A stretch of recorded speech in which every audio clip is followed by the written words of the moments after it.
Hey everyone, and welcome. We're about to walk through some really essential training on how to use your Victory Life Ministry credit card. Think of this card as a powerful tool that helps us do ministry better and faster.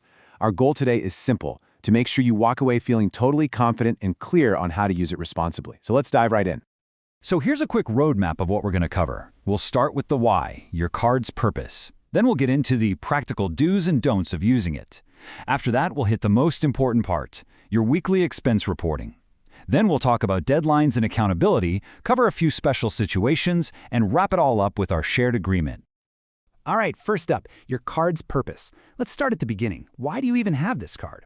Well, it really boils down to this. It's a tool to equip you to do ministry effectively, while also helping all of us be incredible stewards of the resources God has given us.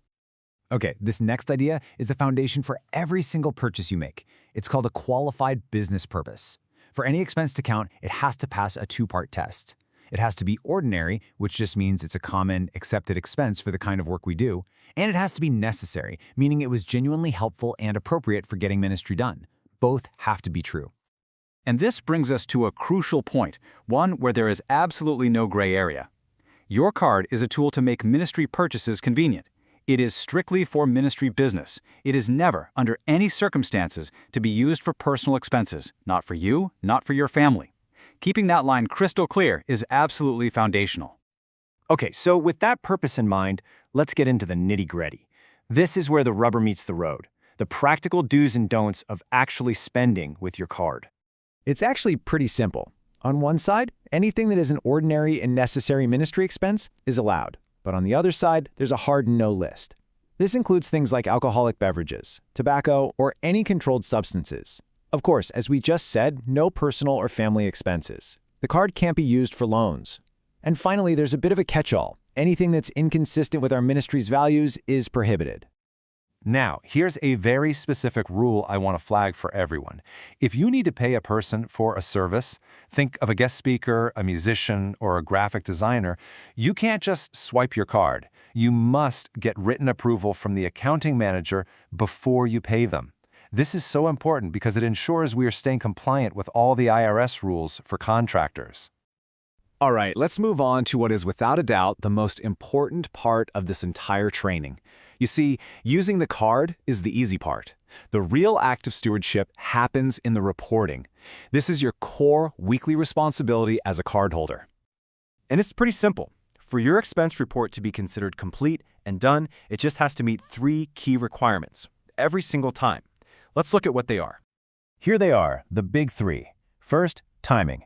Your report is due by noon every single Wednesday, and it covers all of last week's spending, from Monday through Sunday. Second, you have to attach a detailed receipt for every single transaction. And third, you need to code it correctly to the right budget and add a quick note explaining the business purpose, the why behind the purchase. So that naturally brings up a question we get all the time.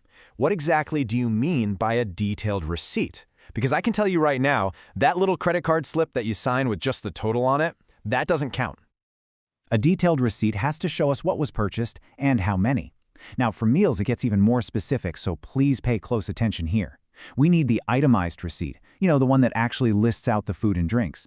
Then you also have to include the names of everyone who was at the meal, and finally, a quick note describing the ministry purpose of the meeting.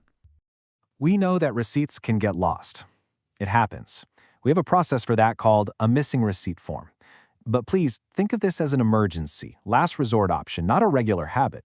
It's only valid for purchases under $75. And if you have to submit more than 2 of these in a 4-week period, you'll be placed on probation automatically. So the real takeaway is, please, do everything you can to keep your receipts. All this talk of probation leads us right into our next section on deadlines and accountability. Now, I want you to know, this system wasn't designed to be punitive. It was designed to be a clear, fair, and consistent path to accountability for every single person on our team. Here's exactly how it works. If you miss that Wednesday noon deadline, for the first time, you'll get a simple warning email with a new deadline of Thursday at 9 a.m. If there's a second offense, your card will be put on hold immediately until your report is done, and a third offense means your card gets frozen for a full week, no matter when you finally submit the report. Now, these offenses don't stay on your record forever. We use a rolling 12-week system. This means an offense stays on your record for 12 weeks. But if you can go for 12 weeks with no late submissions, your record gets wiped completely clean. It resets back to zero. It's all about building consistent, positive habits. All right, we're almost to the finish line.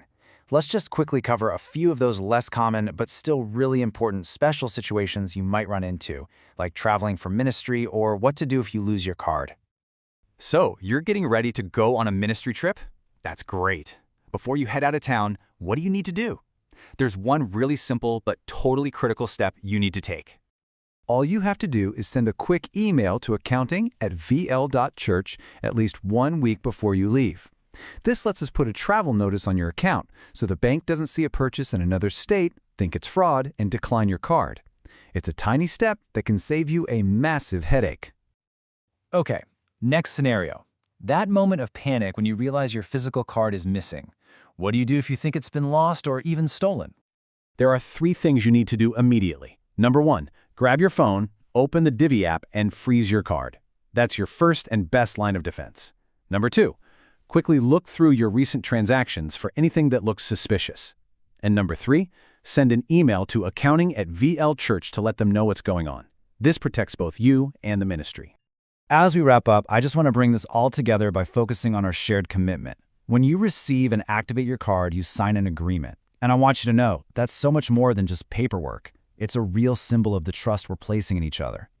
In fact, I want to end with this powerful sentence from that very agreement you signed. It says, "I acknowledge that I am in a position of trust regarding the use of donated funds, and I agree to be a good steward of such funds." That really is the heart of it all, isn't it? We are all partners in stewarding the resources that God has entrusted to our church. And that's it. Thank you so much for taking the time to go through this training. Your commitment to excellence in this area is so important, and we really appreciate it. If you have any questions at all, now or later, please don't ever hesitate to reach out to accounting@vl.church. We're here to help.